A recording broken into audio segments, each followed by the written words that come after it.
Radars automatiques, vous n'avez pas fini d'en voir sur le bord des routes. Le 1000e vient d'être installé il y a 15 jours. Aux yeux de nombreux Français, les radars seraient une véritable machine à sous. Très juteuse, parce que ça rapporte beaucoup d'argent. Très bonne affaire. Les automobilistes, on est des vaches à lait. C'est pas dans notre poche que ça va. Et après, on sait même pas où ça va, d'ailleurs.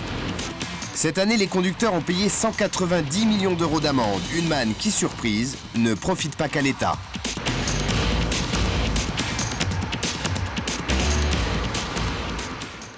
Sur Rennes, en banlieue parisienne, une petite équipe de techniciens s'active.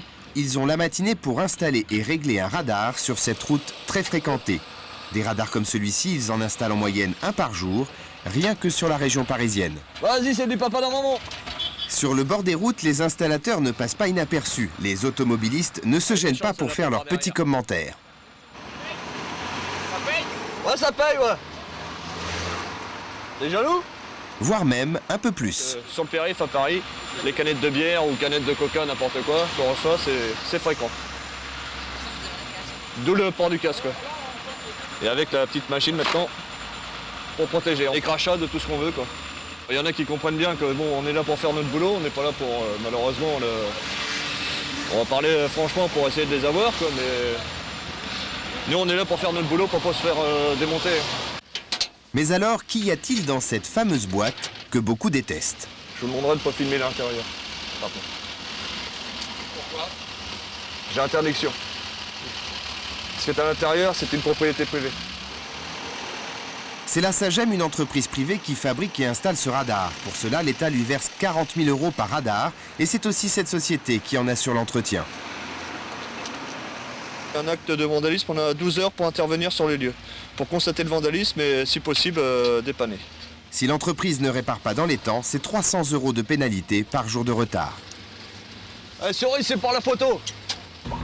Et il n'y a pas que cette société qui profite de ce juteux marché des radars automatisés. Atos Origine, Steria, en tout 6 sociétés privées interviennent dans la chaîne de traitement automatisé des amendes. Mais comment savoir si ces sociétés ne font pas d'excès de zèle, si certaines n'en profitent pas pour multiplier les infractions et ainsi augmenter leur chiffre d'affaires? Toutes ces questions, Jean-Paul se les pose. Flashé 2 fois, il a contesté les infractions. Il est tombé sur un document montrant clairement que ces PV étaient traités par une entreprise privée. Ah bah tiens, c'est ça. Alors, fiche suiveuse, TRC d'un client Atos, vidéo RAD, je sais pas ce que c'est, numérisation. Voilà, et ça c'était dans le dossier qu'on m'a donné. Moi, je veux bien payer des amendes, je veux pas entretenir une boîte privée sur les soi-disant fautes de conduite que je peux faire. Hein. Parce que c'est pas le travail d'une société privée de s'occuper du recouvrement des amendes. C'est la délégation, ce sont les impôts, c'est l'État, c'est pas des boîtes privées. Le travail de ces sociétés privées est-il véritablement contrôlé? Pour Maître Dufour, avocat spécialisé dans l'automobile, c'est tout le système des radars automatiques qui pose problème. Non, aucun officier de police judiciaire n'a été mettre le nez dans les boîtes, aucun magistrat n'a été mettre le nez dans les boîtes pour voir comment c'était installé, pour voir comment ça fonctionnait. Et sur la base de ces photographies, de ces procès-verbaux, on vient condamner des milliers et des milliers d'automobilistes en leur disant « vous avez roulé à 92 km/h au lieu de 90, vous avez roulé à 111 au lieu de 110 ». Sur la base de quels documents? Sur la base de documents qui sont récupérés et traités par une société privée. Et je trouve ça parfaitement choquant. Pour en savoir plus, nous aurions aimé rencontrer ces sociétés privées. Elles n'ont pas souhaité nous répondre. C'est ici, dans ce bâtiment à Rennes, qu'elles sont toutes regroupées. Ici qu'elles traitent les 22 000 flashs enregistrés chaque jour. On nous a interdit l'accès à cette forteresse. Seule certitude, quand vous appelez ce centre pour contester une amende, au bout du fil, c'est avec un employé privé qu'il faut argumenter. Aucun fonctionnaire n'est là pour l'encadrer. Vous êtes bien fonctionnaire de police? Du tout. Ou fonctionnaire de l'administration? Du tout, je ne suis pas fonctionnaire. Mais vous êtes quoi alors Je suis privée comme vous. Il n'y a aucun officier autour de nous, madame. Nous sommes un centre de renseignement. Ah bon, vous n'êtes pas fonctionnaire? Non, je ne suis pas fonctionnaire et je ne suis pas sermentée.